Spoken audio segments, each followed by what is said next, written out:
안녕하십니까, 김효석입니다. 이번 주에 함께할 책은요, 인맥에 관계된 책입니다.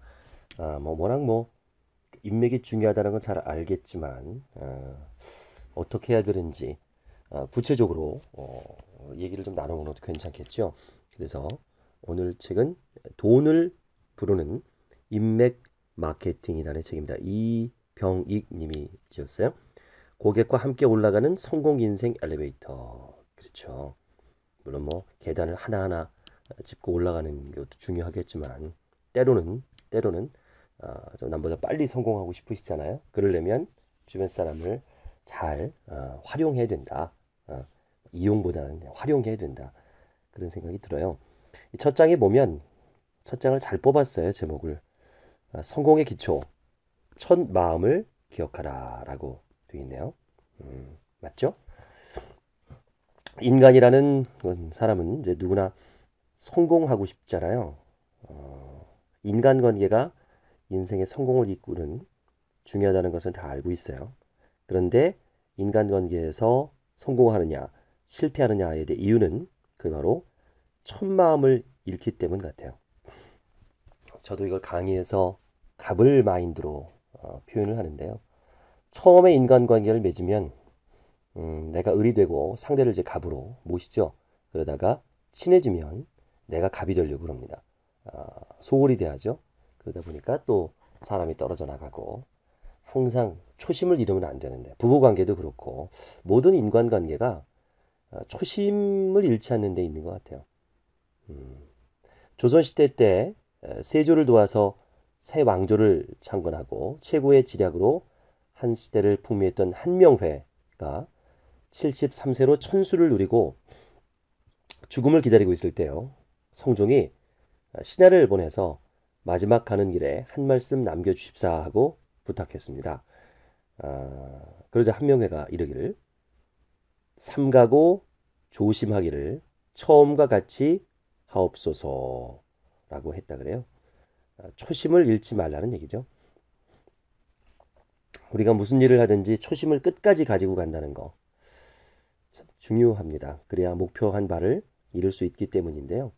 특히 인간관계에 있어서는 처음에 가졌던 마음을 지킬 때 서로 간에 신뢰가 쌓이게 되죠. 그런데 우리 주변에는 초심을 잃어버린 사람들을 많이 볼 수 있습니다. 당장의 눈앞에 닥친 어떤 일을 해결하기 위해서는 간이라도 빼줄 것처럼 다 한 다음에 목적이 달성이 되면 언제 그러냐는 듯이 돌변하는 사람들 누가 떠오르세요? 정치인들 떠오르시죠. 정치인들.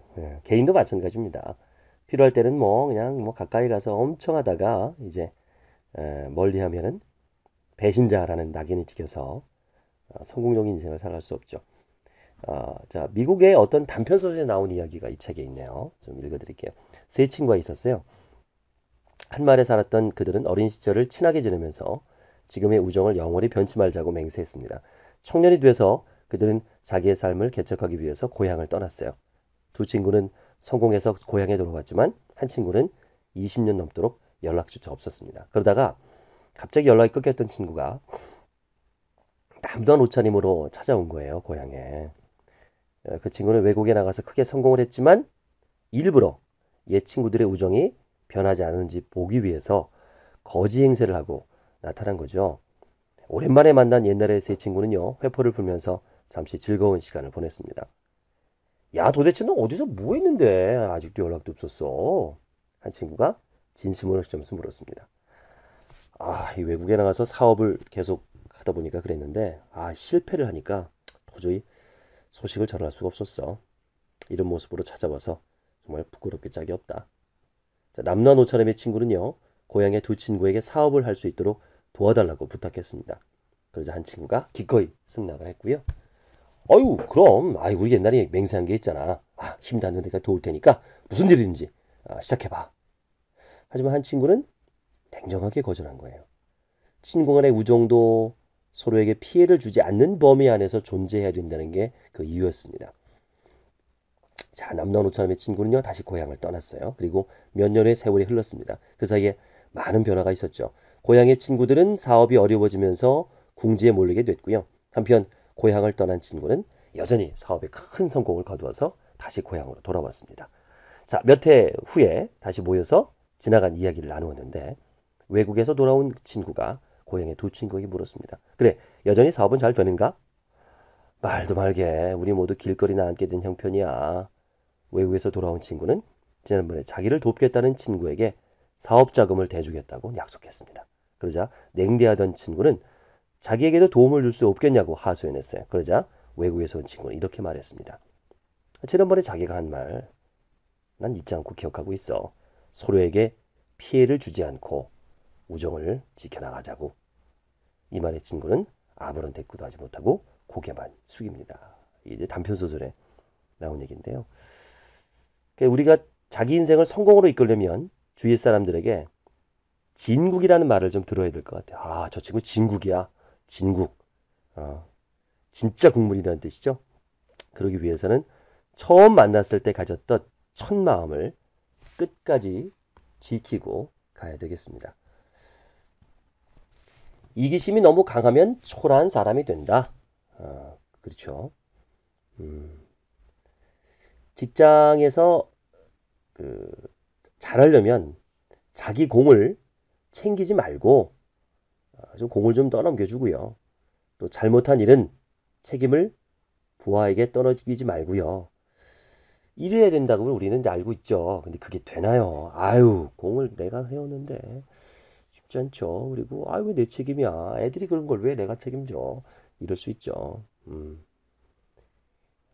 물론 이기주의는 인간의 속성입니다. 하지만 자기가 손해를 보더라도 먼저 타인을 배려하지 않고 아량을 베풀지 못하면 결코 인간관계에 성공할 수 없습니다.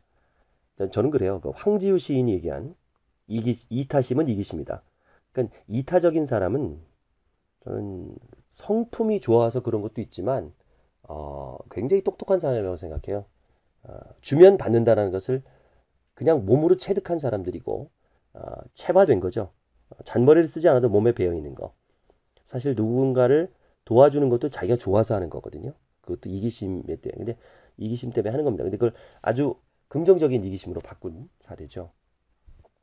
어느 직장에서 종업원들에게 무기명으로 실시한 설문조사에서요. 당신은 회사에서 어떤 존재라고 생각하십니까? 라는 항목이 있었어요. 자, 이에 대한 답변 자료로 다음과 같은 네 가지를 제시했습니다. 1. 받는 월급보다 일을 많이 하지 않고 적당히 시간을 때운다. 2. 받는 월급만큼만 일한다. 3. 받는 월급보다 더 많이 일하려고 노력한다. 자, 어디 체크하시겠습니까? 당연히 2가 제일 많죠. 근데 1도 꽤 있습니다. 적당히 시간을 때운다. 무균형이니까. 3은 아주 극히 적은 숫자에 불과했습니다. 그런데 2번에 답한 종업원들은 한결같이 더 많이 주면 더 열심히 일할 것이다 라는 생각을 가지고 있었어요. 이게 이기주의적인 거죠. 그 후에 그 회사는 종업원들의 근무 자세를 높이기 위해서 정신적 교육을 지속적으로 실시했다고 합니다. 더 많은 보수를 받고 싶다면 먼저 보수 이상의 일을 해야 할 거예요. 그래야만 회사가 번영하고 자신의 인생도 발전하게 됩니다. 더욱이 심각하게 깨달아야 할 것은 열심히 일하는 자신의 모습을 윗사람은 알고 있고 그건 곧 좋은 인맥으로 연결되는데요. 자, 훌륭한 인맥은 거창한 환경에서 만들어지는 것이 아니고요. 자기에게 주어진 여건 속에서 자기에게 맡겨진 일에 충실하게 다할 때 자연스럽게 이루어지는 것 같아요. 이 책의 뒷부분에도 나와요. 능력이 없으면 인맥이 생기지 않습니다. 근데 자기가 갖고 있는 게 없으면 아무것도 없으면 사실 인맥이 생기지 않아요. 내가 줄 게 없기 때문에 내가 보여줄 게 없기 때문에 내가 보여줄 게 있고 줄 것이 있을 때 사람들은 모이게 되거든요. 그러니까 열정적인 사람한테 인맥이 생깁니다. 간사하고 이렇게 뭐 사람만 만나는 거 좋아한다 해서 인맥이 생기지 않거든요.